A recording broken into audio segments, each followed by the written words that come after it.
Dear students, आज के इस वीडियो लेक्चर में हम मैकेनिक्स की एस.सी. वर्मा की प्रॉब्लम को डिस्कस करेंगे और इस प्रॉब्लम में हम ये देखेंगे कि अगर सिस्टम के ऊपर कोई एक्सटर्नल फोर्स नहीं लगता है तो उसका टोटल मोमेंटम कंजर्व रहता है। And the question is a block of mass small m is kept on the triangular block of mass capital M, which in turn is placed on a horizontal surface as shown in figure. Assuming frictionless surfaces, find the velocity of the triangular block when the smaller block reaches the bottom end. इस problem में आपको एक triangular block दे रखा है जिसका mass capital M है। ये vertical height आपको दे रखी है h, जो इसका एंगल है अल्फा आपको गिवन है। यहाँ पे एक ब्लॉक स्मॉल ब्लॉक M जिसका मास स्मॉल m है, यहाँ से स्लाइड होकर के नीचे की तरफ। प्रॉब्लम हमारी यही है कि जब ये ब्लॉक स्मॉलर ब्लॉक यहाँ से स्लाइड होकर के यहाँ पहुँचेगा और कंडीशन में आपको मेंशन्ड है कि all the surfaces are frictionless, कोई फ्रिक्शन नहीं है, एक्सटर्नल फोर्स एक्ट नहीं हो रहा है, ये ग्रेविटी की वजह से डाउनवर्ड आएगा।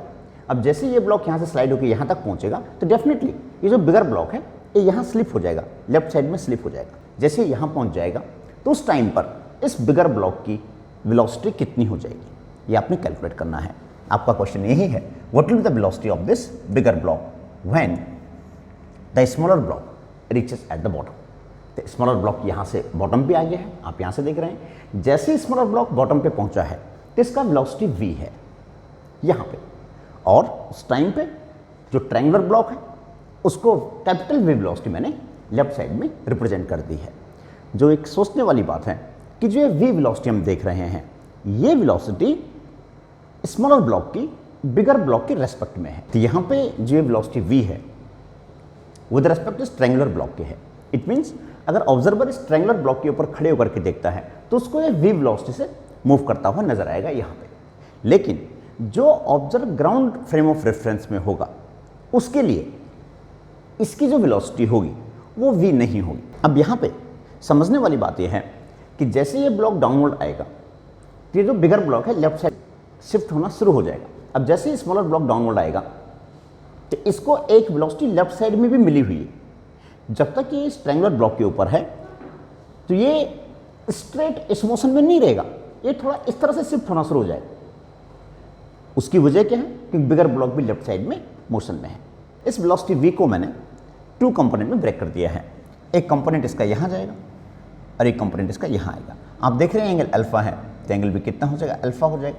तो this component will become v cos alpha, अरे जो कंपोनेंट आएगा इसका यह आ जाएगा v sin अल्फा। जो स्मॉलर ब्लॉक की वेलोसिटी है v, this v can be written as, आप इसको लिख सकते हैं यहाँ पे v cos alpha and it is along x axis plus v sin alpha and it is along y axis.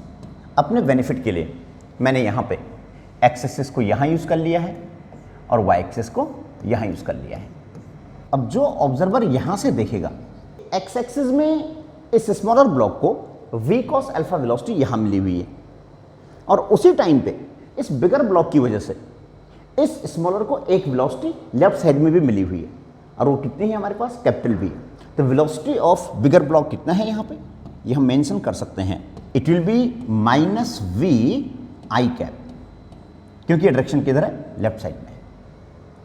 अब ग्राउंड फ्रेम ऑफ रेफरेंस से स्मॉलर ब्लॉक की जो नेट वेलोसिटी होगी वो कितनी हो जाएगी, net velocity, the velocity of smaller block with respect to ground will become, ये अगर हम सॉल्व करते हैं वेक्टर फॉर्म मैंने मेंशन कर दिया है, तो it become here v cos alpha minus v i cap plus v sin alpha into j cap.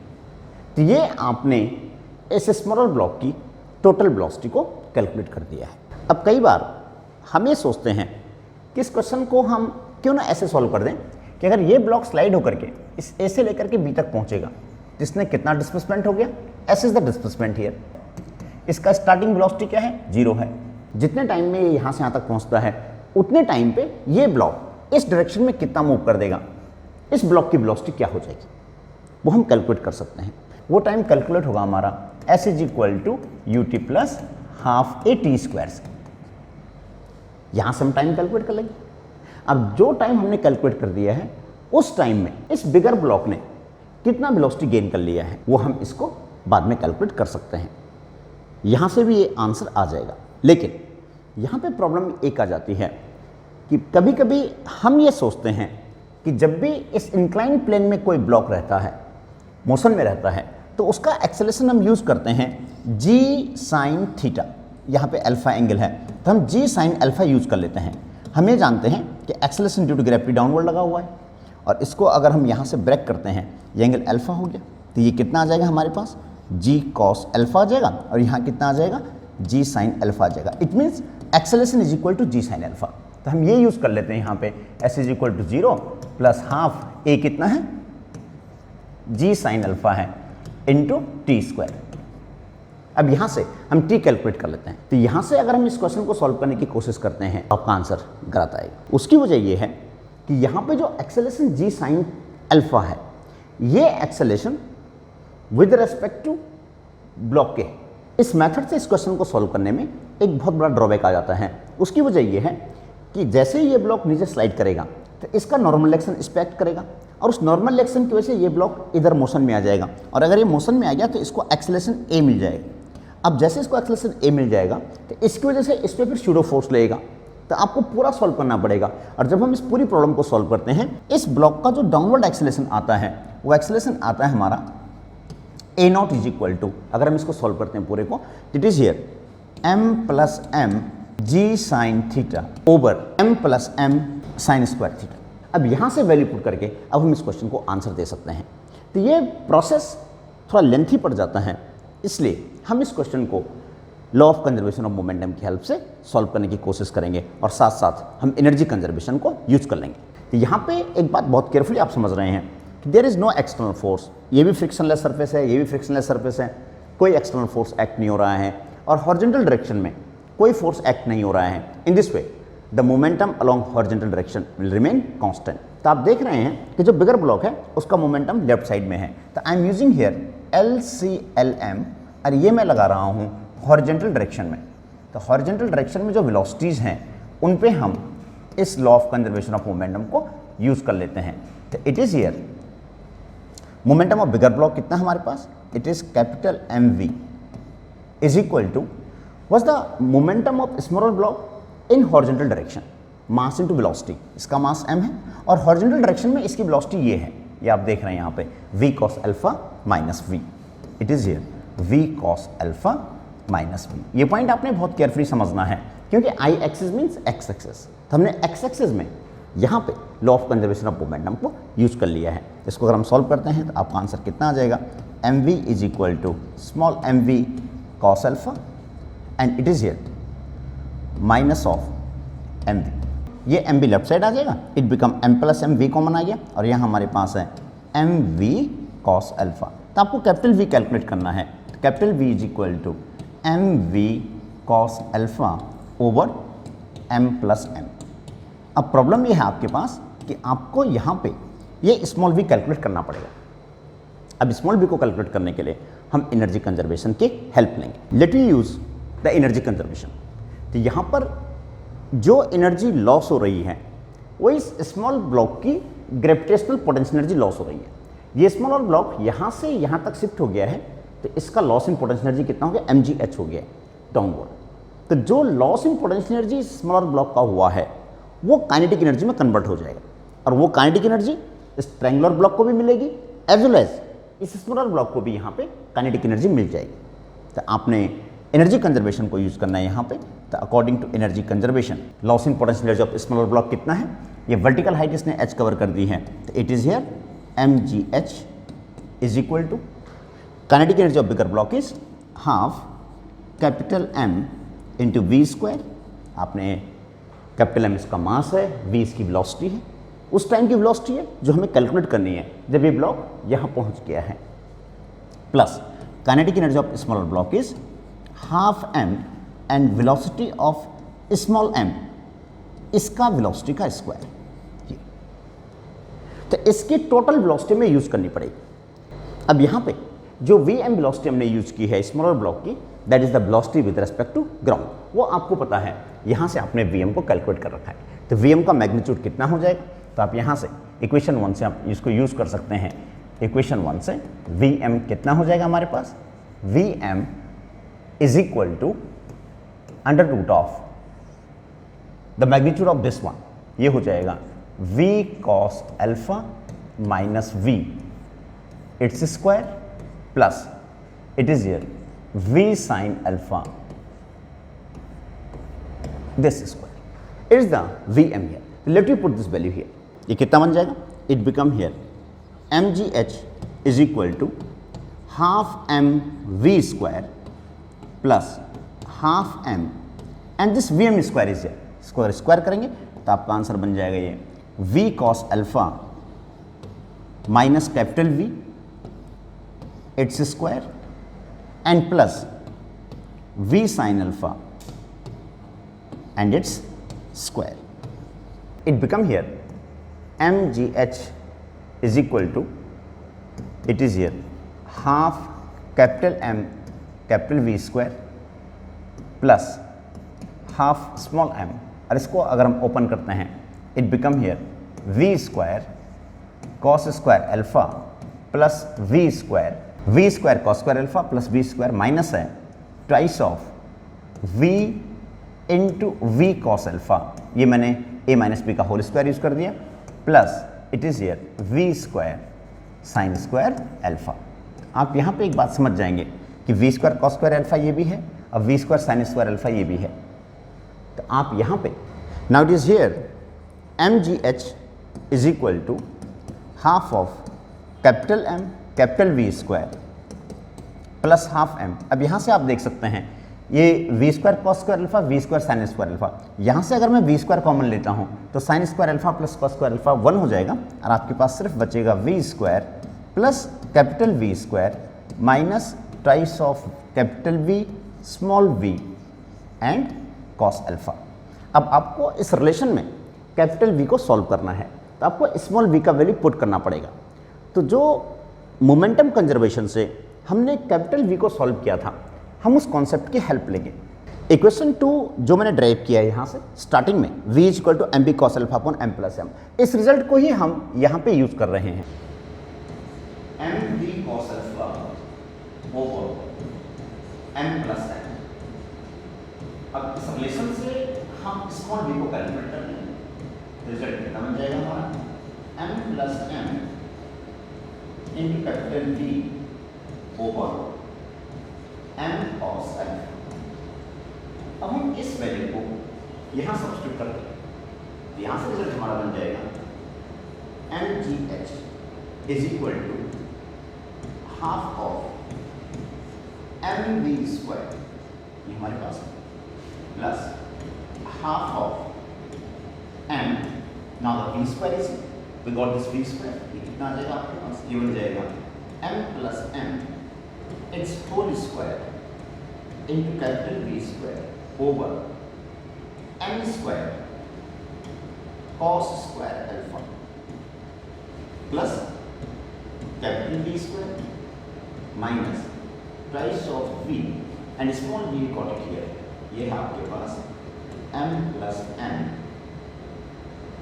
Into v over m cos alpha into cos alpha से. ये आपने v की वैल्यू इस इक्वेशन में सब्स्टिट्यूट कर दी है. तो आप केयरफुली देखेंगे कि यहाँ पे cos अल्फा यहाँ पे अवेलेबल है, cos अल्फा यहाँ पे भी है, ये कैंसिल आउट हो जाएगा. और यहाँ अगर आप इस हाफ m को इनसाइड इंट्रोड्यूस करते हैं, हमारा रिजल्ट कितना बन जाएगा, it become here mgh is equal to half of mv square plus, मैंने इसको अंदर मल्टीप्लाई कर दिया है तो आपका आंसर बनेगा m plus m its whole square into v square over twice of cos square alpha. आप समझ सकते हैं एक m से एक m करके यहाँ पे m और बचेगा हमारे पास, m मैंने यहाँ इंट्रोड्यूस कर दिया plus half of small m capital V square और फिर यहाँ पे इनकी मल्टीप्लिकेशन यहाँ हो जाएगी तो आप समझेंगे 2 से 2 कैंसिल आउट हो जाएगा, m से m कैंसिल आउट हो जाएगा, तो आपके पास बचेगा यहाँ पे minus of m plus n into this one v square. यहाँ पे आप समझ सकते हैं ये 2 यहाँ पे डिनोमिनेटर में है, ये न्यूमरेटर में कैंसिल आउट हो जाएगा, m से m कैंसिल आउट हो जाएगा, आपके पास ये रिजल्ट बचेगा। अगर हम कैलकुलेट देखें यहाँ से हाफ में बी स्क्वायर ए भी है, हाफ में बी स्क्वायर ए भी है, ये ऐड हो जाएगा, आपका रिजल्ट आ जाएगा हमारे पास। इन दोनों को हम एक साथ रखते हैं। यहाँ पे जो पहला स्टेप आपको दे रखा है it is m plus n its whole square, this one is capital B square over 2m cos square alpha, ये एक्स किया है प्लस आप यहाँ पे देख रहे हैं ये हाफ में बी स्क्वायर ए भी है, हाफ में बी स्क्वायर ए भी है, ये कितना हो जाएगा half of m plus m into this v square, ये है, और माइनस ऑफ ये आपके पास है m plus n v square. अब आप बहुत केयरफुली समझेंगे, यहाँ पे इस स्टेप पे आप देख रहे हैं यहाँ पे ये m plus m v square है, ये half of m plus m v square है, ये 1 क्वांटिटी है, उसमें से हाफ ऑफ माइनस कर दीजिए तो आपका रिजल्ट कितना मिल जाएगा वो हम यहाँ पे मेंशन कर सकते हैं। और नेक्स्ट स्टेप जो हमारा सामने आएगा it is here mgh, it is here mgh is equal to, it being as such m plus n its whole square v square over twice of m cos square alpha, ये बचेगा minus of ये 1 है ये half है, तो 1 में से अगर हाफ को माइनस कर देंगे तो आप जानते हैं कि become half of m plus n and it is v square. अब आप केयरफुल देखेंगे यहाँ पे half of m plus m v square यहाँ भी है, आप इसको कॉमन ले लीजिए, आपके पास क्या बचेगा इट बिकम है 1/2 m plus m into v square is taken outside, half of m, this one half m plus m and v square में outside आ गया, half of m plus m v square outside आ गया, यहाँ बचेगा m upon m cos square alpha minus 1। अब इसको minus कर लेंगे, ये बन जाएगा half of m plus m v square and it become here m plus m minus m cos square alpha over m cos square alpha.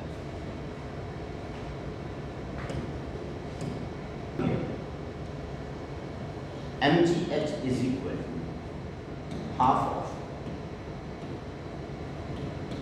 m plus m v square, और यहाँ हम देखते हैं यहाँ से m अगर कॉमन ले लें हम it become m plus it is here small m is outside, अरे बचेगा 1 minus cos square alpha over m cos square alpha.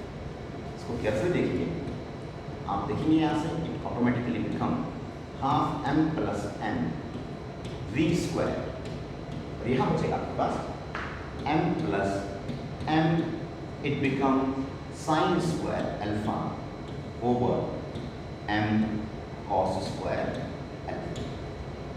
यहाँ से अब हमारे पास it is mgh in left hand side and therefore this v square become ये m cos square यहाँ से it become twice of m square gh cos square alpha over m plus m, और bracket में आ जाएगा आपके पास m plus m sign square alpha. अब यहाँ से आप v को कैलकुलेट कर सकते हैं, this v become automatically twice of m square gh cos square alpha over m plus m, और ब्रैकेट में आपका आ जाएगा m plus m and sin square। और यहाँ से आप v कैलकुलेट कर रहे हैं, इसकी पावर कितनी हो जाएगी half. This is the required answer.